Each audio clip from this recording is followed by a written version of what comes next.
All right, as promised, every morning we take a look at the front pages of the morning newspapers. We try and go around the country as best we can, depending what newspapers have been sent to us by what editors. But we'll start with the Star newspaper. We'll have the Mercury at the end, because it'll be great to have the Mercury editor with us, Philani Mazibuko. But before we get to that, there is the Star for us this morning, Toombs. And their headline is EOH's Trail of Corruption. But the story which we're talking about this morning, there it is coming into view right now. This is horrific. Master plan to identify men who impregnate schoolgirls. Yeah, and you can see that the Basic Education Department's new policy on learner pregnancies looking to facilitate the nailing of statutory rape perpetrators who impregnate schoolgirls if implemented properly. And I'm glad they're calling it what it is, a statutory rape, and these people are perpetrators. Now, the final policy, it says, approved by the Cabinet, is expected to shake things up in the next school year. Well, you remember earlier this year we had the story when the data came out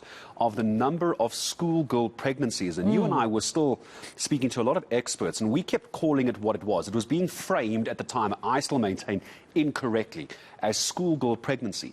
It's not. It's statutory rape at that age. Right. 18 and younger, 16 and younger. The reports are talking about girls of 10, 11, 12 years old getting pregnant. That's called statutory rape, South Africa. So I'm glad they're calling it what they should be at this point. So officials presenting in Parliament that 10 to 19-year-old girls delivering 136,000 babies in public health facilities in 2020. But the point of the story, Toombs, is it's not just the mom in this case. There is a young boy, there's perhaps a man, whatever age you want to go with, whatever framing you want to use, involved in this as well. Yet it's the young schoolgirls that are left to try and fend for themselves. Absolutely. Well, as we focus on that story as well, let's look at another story there on the Star newspaper, top right there. Expectancy of life to drop further due to COVID. Now, State SA revealed this back in July, that life expectancy dropped to 59.3 years for men and 64.6 years for women, largely due to the coronavirus. The drop in life expectancy in 2021 can be expected to be somewhat greater than in 2020 because of the ongoing variants that we're seeing coming through as well. The warning of effectiveness of interventions to try and control the spread, also not effective according to various experts in the field as well. South Africa should brace itself for a further drop in life expectancy as well. I'm trying to see if we have an age expectancy in South Africa at this point. I'm not seeing a number in the stats. Oh, here we go. 59.3 years for men currently, and then 64.6 years for women. So that is the new life expectancy, all due to the corona virus. It's young, huh? It's very, very young. All right, let's move to the Herald newspaper, seeing what they're leading with there. The Herald leading with Mothotoane, prosecutor dumped. However, trial goes on. State advocate removed for being remiss in his duties, but no mistrial granted. It seems the judge has blasted the conduct of the lead prosecutor in the prolonged human trafficking trial. I couldn't agree more. It's been prolonged, of Pastor Timothy Mothotoane, finding advocate Ngeba was conduct remiss. Yeah, the Herald going on to say, after giving him a bit of a tongue lashing for allegedly conspiring with witnesses to lie under oath, it was the judge, Irma Skuman, removed in Telwa from the case. Now, this leaves the state with another dilemma. They're now going to find another new prosecutor, which of course is going to delay this trial even more as well. And before we leave the Herald, the photo you can see there, it's quite cute actually. Big brother Keanu Alfonso, there he is on the right hand side, carrying Daniel, his younger brother, through a pool of water in front of their home. This is in Swartkorps in Gqeberha.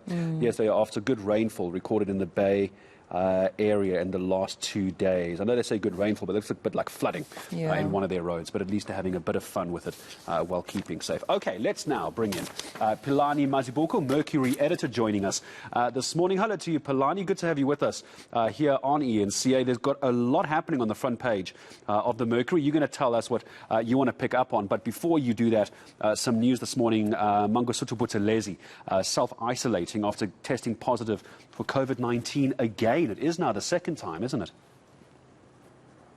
Yes, definitely. It is for the second time. But the good news Yes, definitely. It is for the second time.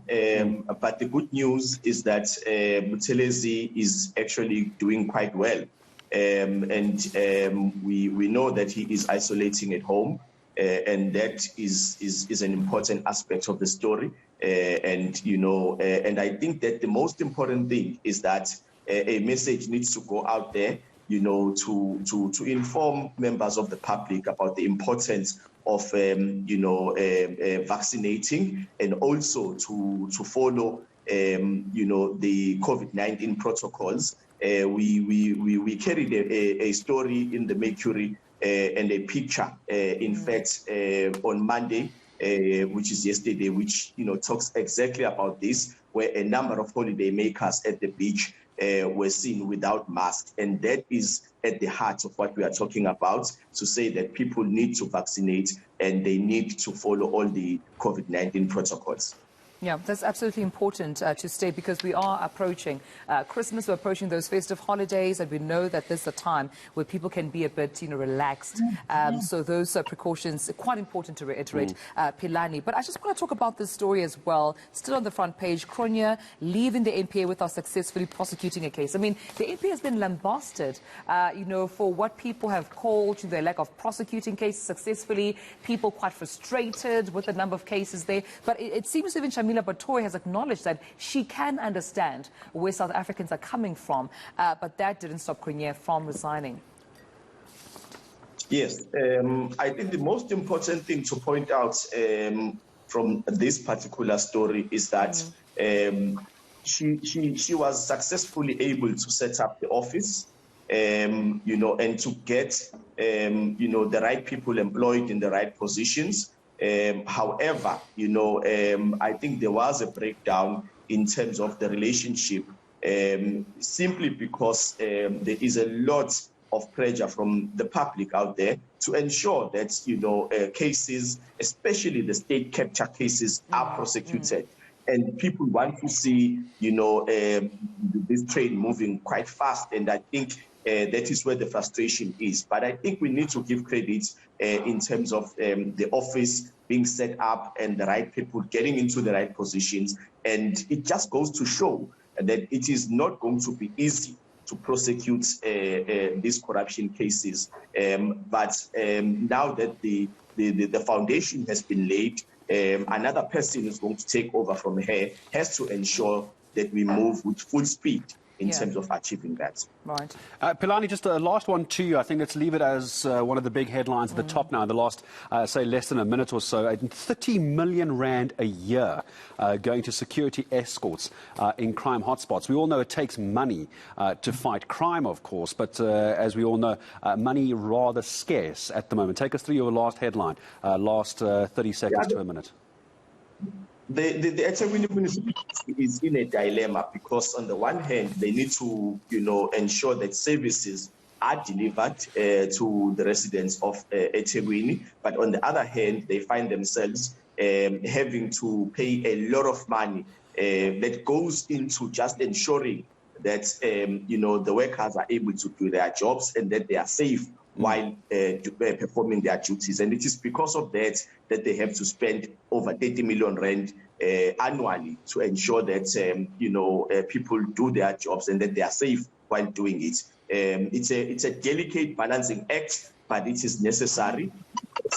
What has to be done, in terms of delivering services to the residents.